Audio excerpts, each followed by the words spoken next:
कहा जाता है कि एक समय भगवान विष्णु मृत्यु लोक में विचरण करने के लिए आ रहे थे। तब लक्ष्मी जी ने भी उनसे साथ चलने का आग्रह किया। तब विष्णु जी ने कहा कि यदि मैं जो बात कहूँ तुम अगर वैसा ही मानो तो फिर चलो। तब लक्ष्मी जी उनकी बात मान गईं और भगवान विष्णु के साथ भूमंडल पर आ गईं।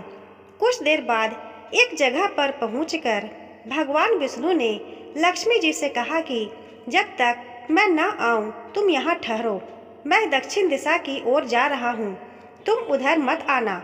विष्णु जी के जाने पर लक्ष्मी के मन में कौतूहल जागा कि आखिर दक्षिण दिशा में ऐसा क्या रहस्य है जो मुझे मना किया गया है, और भगवान स्वयं चले गए। लक्ष्मी जी से रहा न गया और जैसे ही भगवान आगे बढ़े लक्ष्मी जी भी पीछे पीछे चल पड़ी। कुछ ही आगे जाने पर उन्हें सरसों का एक खेत दिखाई दिया जिसमें खूब फूल लगे थे। सरसों की शोभा देखकर वह मंत्रमुग्ध हो गईं और फूल तोड़कर अपना श्रृंगार करने के बाद आगे बढ़ीं।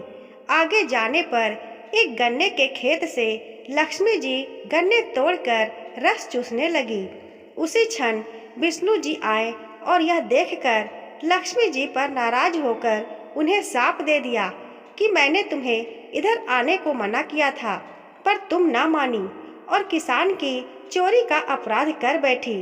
अब तुम इस अपराध के जुर्म में इस किसान की 12 वर्ष तक सेवा करो। ऐसा कहकर भगवान उन्हें छोड़कर क्षीर सागर चले गए। तब लक्ष्मी जी उस गरीब किसान के घर रहने लगी। एक दिन लक्ष्मी जी ने उस किसान की पत्नी से कहा कि तुम स्नान कर पहले मेरी बनाई गई इस देवी लक्ष्मी का पूजन करो, फिर रसोई बनाना, तब तुम जो मांगोगी मिलेगा। किसान की पत्नी ने ऐसा ही किया। पूजा के प्रभाव और लक्ष्मी जी की कृपा से किसान का घर दूसरे ही दिन से अन्न, धन, रत्न, स्वर्ण आदि से भर गया। लक्ष्मी जी ने किसान को धन धान्य से पूर्ण कर दिया। किसान के 12 वर्ष बड़े आनंद से कट गए।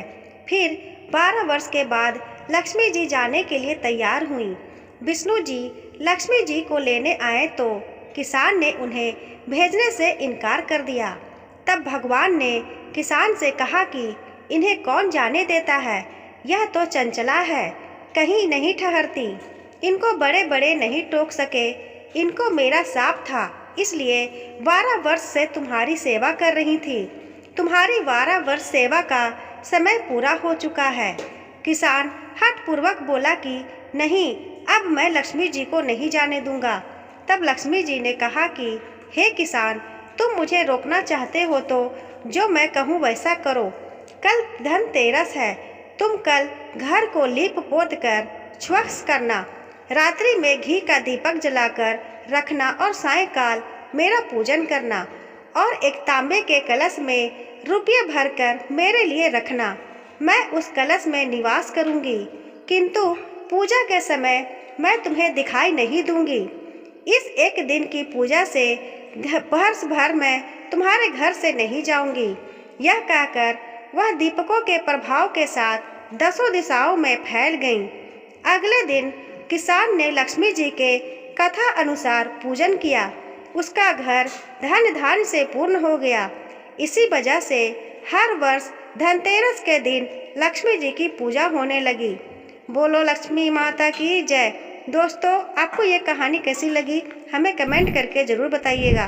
कहानी पसंद आई हो तो वीडियो को लाइक करें, अपने दोस्तों के साथ शेयर करें। चैनल को सब्सक्राइब नहीं किया हो तो इसी तरह की और कहानियाँ सुनने के लिए सब्सक्राइब ज़रूर करें। धन्यवाद।